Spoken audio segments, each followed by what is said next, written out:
sessão de atendimento, ela deve ser feita com menos peso, menos pressão, com atividades intelectuais, manuais, recreativas, sensoriais, culturais. E é possível a gente fazer uma combinação de várias atividades exclusivas para cada paciente.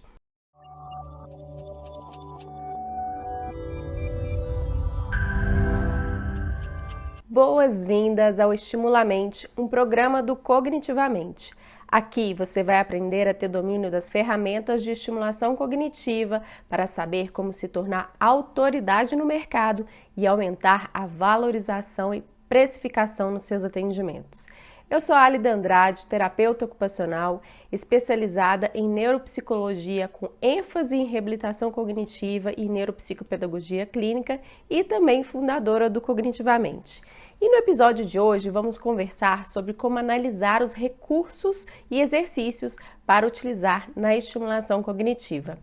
A gente sabe que o catálogo de exercícios é amplo e a variedade é muito grande. A gente tem à disposição desde os e-books e cadernos de atividades que nos ajudam a melhorar a atenção, a memória, o cálculo, ou até treinamentos que usam novas tecnologias da informação e da comunicação, como aplicativos e jogos.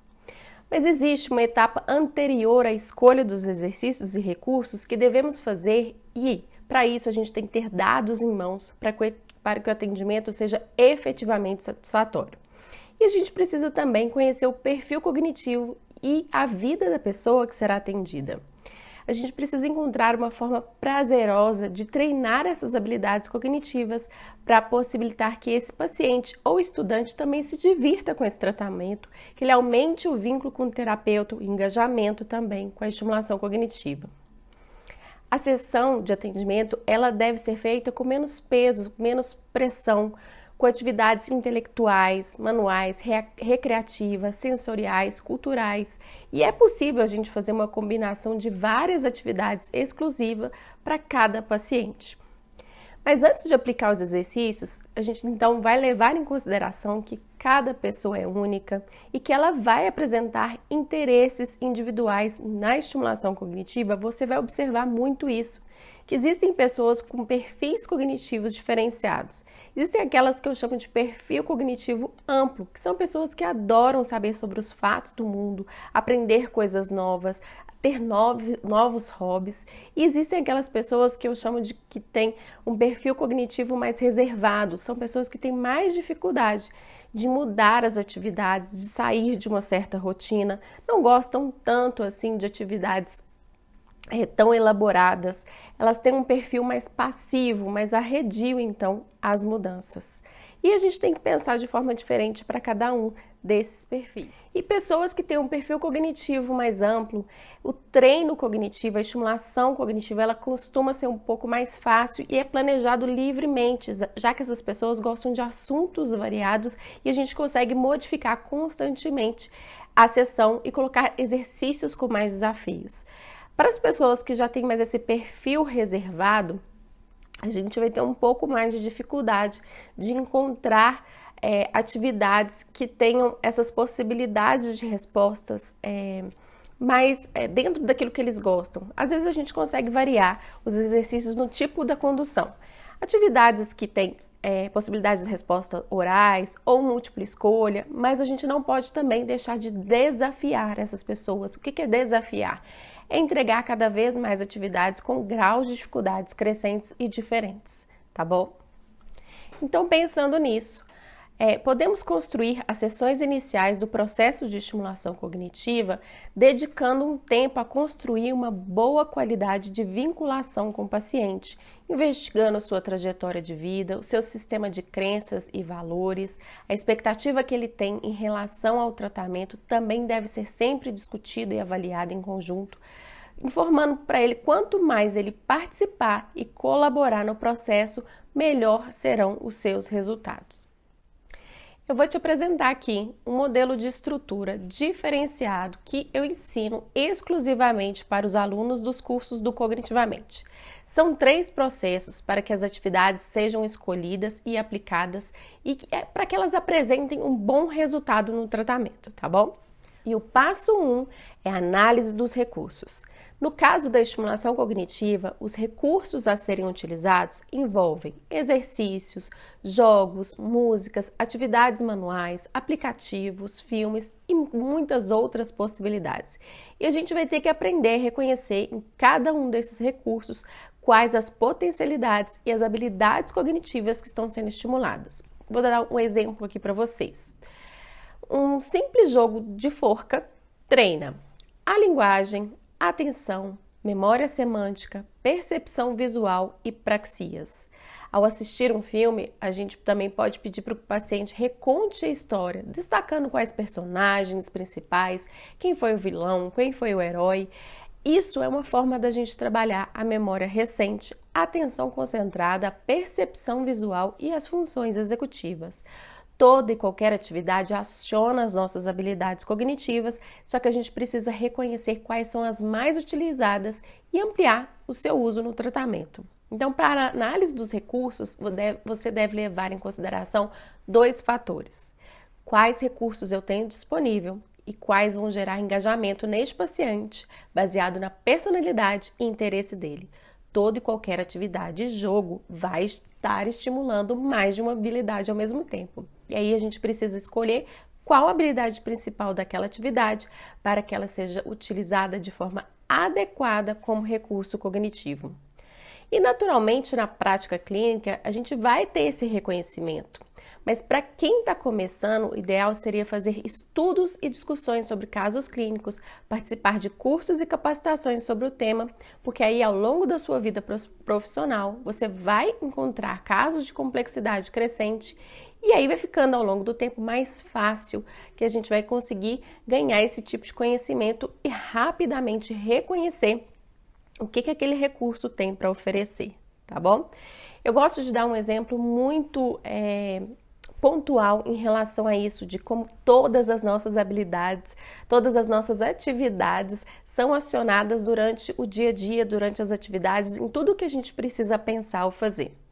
Quando a gente teve ali no início da pandemia da Covid-19, os primeiros pacientes estavam ficando mais acamados, com sequelas graves, com dificuldades, inclusive de mobilização, de movimentação, porque eles estavam ficando muito cansados. A gente já tinha pacientes apresentando sequelas cognitivas. E quando se começava um tratamento multidisciplinar, era muito difícil de trabalhar com a estimulação cognitiva porque esse paciente ele não conseguia sentar numa mesa para fazer uma atividade, por exemplo, um exercício posto em papel. Às vezes esse paciente ele tomava um banho e precisava de 2 horas para se recuperar porque a fadiga estava muito grande.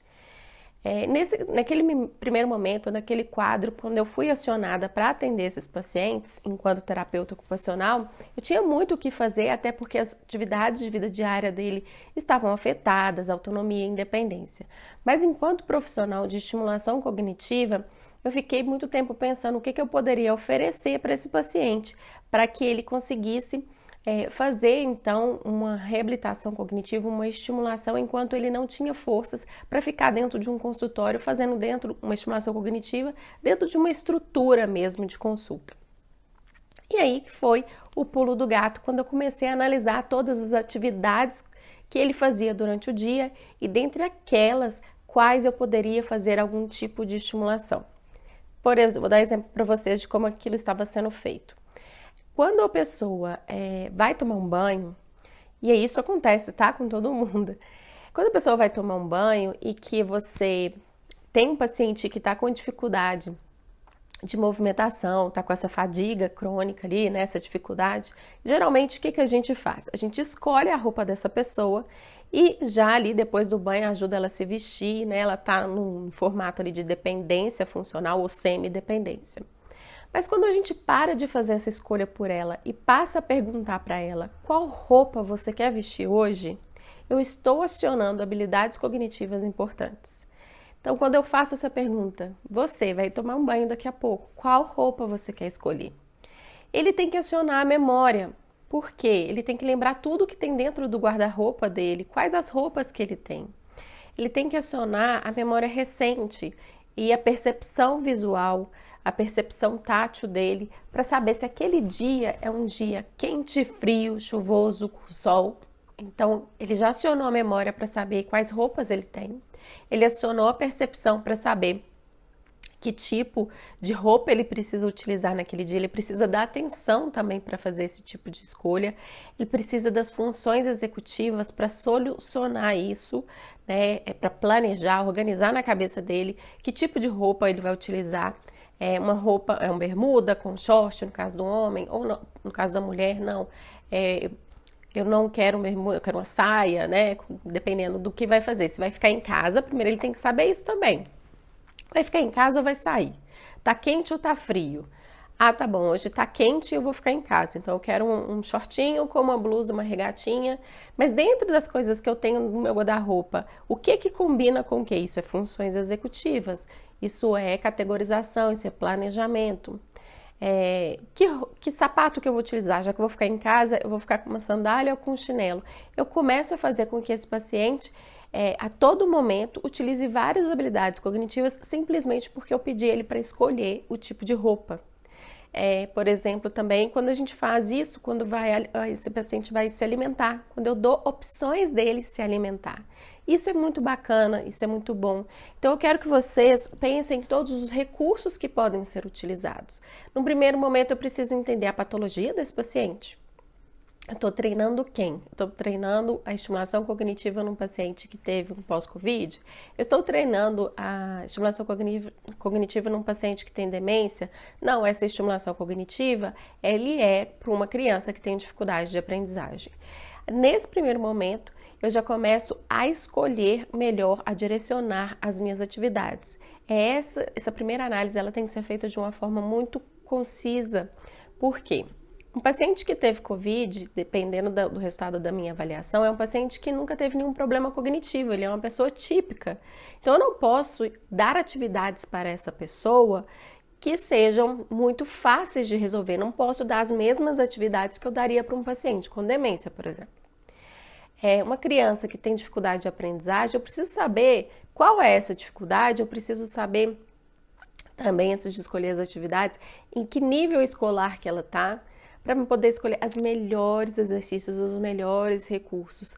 Então, a análise das atividades parte do diagnóstico, do contexto que essa pessoa está, em que nível escolar que ele está, e o que eu tenho também de disponível. E se eu não tenho alguma coisa disponível, se eu tenho um recurso limitado, um uso limitado de atividades, eu posso expandir isso com o que eu encontro na internet. Isso não tem problema. Eu posso utilizar isso com o paciente com o que eu encontro dentro da casa dele, se eu vou fazer um atendimento domiciliar. Quais recursos que ele tem dentro da casa dele que eu posso utilizar? O nosso olhar tem que ser de análise desse recurso, de análise dessa atividade, desse jogo, no sentido de qual habilidade cognitiva eu estou estimulando quando eu estou fazendo essa pergunta, quando eu estou oferecendo esse objeto. E tudo que a gente tem à nossa volta pode ser utilizado como recurso de estimulação cognitiva. E eu vou falar um pouquinho mais sobre isso mais à frente, tá bom? Outra dica que eu quero dar aqui para vocês, que é importantíssimo quando a gente vai analisar os recursos e fazer a escolha dessas atividades, é que a gente precisa ter um planejamento muito bem feito para as sessões que vão acontecer para cada paciente. Por quê? Primeiro, que a gente tem que estar ligado ao nosso plano de tratamento. A gente não pode fugir daqueles objetivos principais que a gente precisa para fazer para o tratamento dar certo. Então, o plano de tratamento é como se ele fosse um mapa em que a gente vai seguir o percurso do momento A, que esse paciente chegou até mim, até o momento B, que é o momento em que eu posso dar alta, que ele melhorou, que as coisas estão acontecendo. Se for um caso de demência, pelo menos eu sei que ele está chegando no momento B, que vai ter um declínio cognitivo, mas eu consegui dilatar o máximo que eu pude desse tempo de qualidade, por exemplo, num caso leve. Enfim, o meu plano de tratamento, ele é um mapa para me levar aonde eu quero com esse paciente. O que eu quero fazer com ele, com essas atividades, com esses recursos, quais os objetivos, por que eu estou fazendo isso, qual o objetivo final, né? E aí, quando você tem isso em mente, vai planejar as suas atividades daquele mês, né, os próximos atendimentos, eu tenho que ter em mão essas escolhas de atividades muito bem feitas. Por quê? Eu tenho que ter, além daquelas atividades que vão ser feitas planejado certinho, né, durante aquele mês, né, consulta 1, 2, 3, 4, eu tenho que ter plano B. Porque nem sempre, quando eu chegar para atender esse paciente, aquilo que eu planejei vai dar certo. Nós somos seres humanos, nós temos dias bons, nós temos dias ruins. Vai ter vezes que vocês vão atender esse paciente, ele não vai estar bem.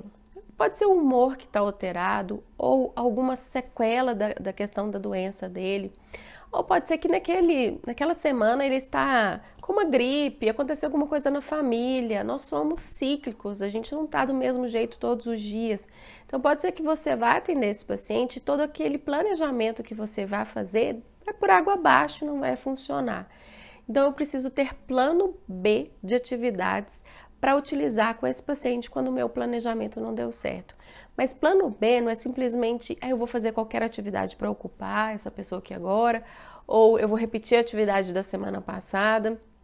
Não, eu preciso que naquele planejamento daquele dia, eu queria estimular primariamente a memória recente e no segundo momento a linguagem, e eu estou levando atividades para essa pessoa para fazer as duas de uma forma muito bem feita, de uma forma muito bem posta, mas daquele jeito, com aquele recurso não deu certo. O que eu posso fazer para estimular então a memória e a linguagem de uma outra forma? Se eu levei um exercício impresso, eu posso modificar isso para jogo? Se eu levei um jogo e ele não conseguiu entender a proposta, não deu certo a aplicação, eu posso pegar uma folha de papel em branco e saber, com o meu conhecimento sobre os recursos, o meu conhecimento sobre as atividades, fazer ali uma atividade rapidamente que envolve memória e linguagem? Eu tenho essa habilidade cognitiva, essa habilidade profissional eu estou fazendo um atendimento domiciliar, todos os recursos que eu utilizei não está dando certo. Eu olhar ao meu redor dentro da casa desse paciente e saber quais objetos, o que tem ali dentro daquela casa que eu posso utilizar como aliado para fazer uma atividade com ele. Então é muito importante para que eu saiba que no meu plano B eu não vou desviar do meu plano de tratamento. Mas mais do que isso, o meu plano B envolve a minha capacidade de fazer análise de recurso, envolve a minha capacidade de entender como que eu posso aumentar ou diminuir o grau de dificuldade de uma atividade e como eu posso escolher atividades novas sem sair do rumo, sem sair dos objetivos, daquilo que eu já tinha planejado para o meu atendimento, para o meu paciente. Isso são ferramentas, isso são habilidades profissionais que vamos adquirindo ao longo do tempo, mas que quanto mais a gente apresentar e fazer na prática, mais fácil vão ficando. E quando a gente tem um grupo que faça um estudo de caso com a gente, que você consiga discutir, isso acaba acontecendo mais rápido. Por isso que eu sempre sou a favor de que a gente tenha contato com outros profissionais, que a gente saiba discutir os casos para se fortalecer enquanto profissionais da estimulação cognitiva. Bom, espero que vocês tenham gostado dessa dica também. Agora, o passo 2, que é graduar o nível de dificuldade da atividade. Para a escolha da sequência de atividades e recursos, a gente tem que optar por uma habilidade cognitiva, carro-chefe, para ser estimulada naquele dia do atendimento, e escolher atividades que tenham graus de dificuldades crescentes, das mais fáceis até as mais desafiadoras, e buscar variar esses recursos com jogos ou formas de aplicação diferentes. A gente pode usar alguns recursos para facilitar ou dificultar a aplicação da atividade. Para facilitar, a gente faz uso de dicas ou pistas, tentando demonstrar ao invés de verbalizar. E caso essa ajuda ela seja essencial, a gente tenta dar dicas fonéticas ou semânticas sem entregar a resposta. As dicas fonéticas seriam, por exemplo, num exercício de categorização, a gente falando de animais domésticos, você dizer para a pessoa assim, é aquele animal que começa com a letra G, ou dar a dica da sílaba, o animal G, e espera ele terminar e falar gato. A dica semântica já envolve outras coisas, que é o significado e o contexto da palavra. Eu posso dizer, é aquele animal que mia, que come ratos, que foge de cães. Agora, já se eu quero dificultar a atividade, eu posso utilizar o tempo como um dificultador e dizer para ele fazer essa atividade em no máximo 2 minutos, que quanto mais ele conseguir fazer dentro daquele tempo específico, ele ganha uma pontuação. Mas a gente tem que lembrar também que a gente não pode frustrar o nosso paciente dentro da estimulação cognitiva. Esse não é o nosso intuito.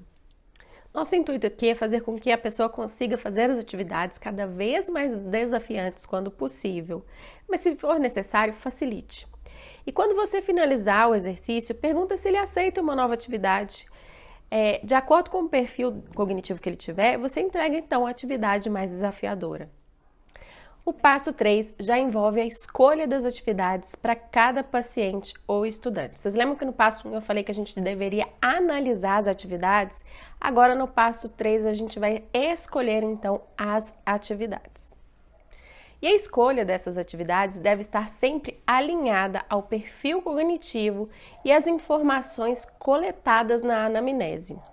Essas informações sobre os interesses antigos e recentes vão ser determinantes e os familiares e cuidadores podem ser informantes úteis, em especial quando a própria pessoa tem dificuldade de identificar esses temas. Então a gente vai fazer a escolha de atividades compatíveis ao perfil cognitivo, que estejam adequadas à personalidade da pessoa e que tragam motivação. Em uma mesma sessão, a gente pode aplicar de 2 a 3 atividades, sempre lembrando de não cansar ou exagerar essas atividades no maior grau de dificuldade. Agora, uma dica super importante. A apresentação do exercício é um cuidado que a gente tem que ter para determinar a eficácia da sua aplicação. Os exercícios eles têm que ser entregues individualmente, um de cada vez. A gente tem que verificar se a pessoa está com todos os dispositivos que ela precisa, como óculos, aparelhos auditivos. A escolha do lugar, ele tem que ser adequado, sem distratores, com pouco barulho, sem pessoas transitando. A gente inicia a atividade sempre fazendo junto ao paciente, para que ele consiga compreender. Então, a gente lê o comando do exercício ou frases várias vezes até que ele consiga entender os pontos relevantes. Numa segunda leitura, a gente consegue explorar até a compreensão do que está sendo requisitado. Então, se for preciso, você vai ler 1, 2 ou 3 vezes. E como eu falei, se for necessário, oferecer dicas para essa pessoa não se frustrar. Dicas fonéticas ou semânticas, mas sempre sem entregar toda a resposta. O tempo de execução da atividade ele deve respeitar então o ritmo de cada paciente. Não precisa ter pressa, a gente pode diminuir o número de atividades por sessão se você julgar pertinente. Então eu preciso que você entenda que isso aqui não é uma receita de bolo, isso aqui não vai funcionar para todos os pacientes de uma forma igual. Cada paciente vai ter um ritmo diferente de fazer os exercícios, de se conectar com você, de se conectar com as atividades. Por mais que a gente trabalhe com os e-books no Cognitivamente, o que a gente preza na estimulação cognitiva é a variação de recursos. Então, se você tem numa semana atividades que sejam mais impressas, numa outra semana, tente utilizar de jogos, de dinâmicas. Se você está com um paciente que gosta de música, explora essa temática de diversas formas. A gente consegue explorar, por exemplo, a temática música, escutando a própria música, pedindo para esse paciente cantar, fazendo exercícios relacionados a cantores, a bandas, a músicas que ele gostava. A gente consegue explorar também através de as letras das músicas, né? Que você pode fazer com ele para ele preencher. Então você vai variando esse recurso de diversas formas. Nunca tente entregar sempre do mesmo jeito, porque isso não é estimulação cognitiva. O cérebro precisa ser desafiado. O cérebro, quando ele acostuma com uma mesma atividade, ela para de ser uma boa atividade de estimulação. Vocês já ouviram falar que tem vários idosos que amam fazer caça-palavras, fazem sudoku, só que eles fazem sempre a mesma atividade todos os dias, ou toda semana a mesma atividade. O cérebro se acostuma e isso não é uma estimulação cognitiva. A gente não pode criar uma rotina de atividades iguais. Então, o que a gente pode fazer? Pegar uma mesma temática, que você sabe que esse paciente tem interesse, e variar ela de diversas formas e tentar incluir em todos os atendimentos, ou pelo menos variar entre 2 a 3 atendimentos no mês, atividades que esse paciente não tem muito conhecimento, que ele não tem tanto interesse, mas que você pode introjetando, você pode apresentando para ele novas possibilidades. A gente deve fazer isso, inclusive, com nós mesmos, pessoas típicas que não têm nenhum declínio cognitivo. Para o cérebro, é muito bom que a gente saia da zona de conforto e aprenda cada vez mais assuntos novos. Se você é uma pessoa que tem um perfil cognitivo mais amplo e gosta de novos hobbies, aprender novas línguas, ler livros sempre, já é cientificamente comprovado que pessoas que têm hábito de leitura e mantêm isso, sempre estar lendo livros novos, gosta de escrever também, tem um aumento da reserva cognitiva consideravelmente. Então, o que a gente vai fazer com a gente e com os nossos pacientes? Sempre que possível, introduzir novos temas, novas atividades, novos recursos durante o atendimento para criar essa reserva cognitiva. Não é porque a pessoa tem uma disfunção cognitiva que ela também não pode aumentar o que eu chamo de poupança, né? Que é a reserva cognitiva, eu também chamo ela de poupança cognitiva. A gente tem que fazer isso ao longo da vida e para sempre, e sempre que possível. Eu costumo falar que quando a gente sai da zona de conforto, a gente faz com que o cérebro crie essa poupança, né? A gente alimenta essa poupança. Quando a gente viaja, quando a gente assiste um filme que ele tem um grau de complexidade muito grande de entendimento, às vezes a gente precisa assistir uma ou duas vezes para poder entender. Assistir documentários, ler livros, tem ali também uma participação social com outras pessoas que fazem, por exemplo, clube do livro e que você discute aquela temática, que você vai a fundo no que foi feito, o que foi lido, isso é muito bom para o cérebro. E a gente não precisa pensar só em livros, porque tem pessoas que não têm esse perfil e não gostam, mas elas gostam muito de um seriado, elas gostam muito de um filme. Então, com o seu próprio paciente, vocês podem combinar de uma sessão para outra, de assistir um mesmo filme e no próximo encontro discutir sobre isso. Ele não vai ser tanto uma memória recente, porque se ele não acabou de assistir, né? Mas ele pode ser, essa discussão, uma memória, uma evocação tardia, porque daí uma semana vocês estão falando sobre aquele tema. E aí vai sobre seriados, a gente pode entregar para essa pessoa também uma sequência de atividades que vão ser feitas que tem ligação com a atividade anterior. Então, você sempre tem que retomar o que foi feito na semana anterior. Isso é ótimo para fazer treino de funções executivas, você planejar atividades no mês inteiro, em que elas tenham uma sequência, que elas tenham uma certa ligação entre si.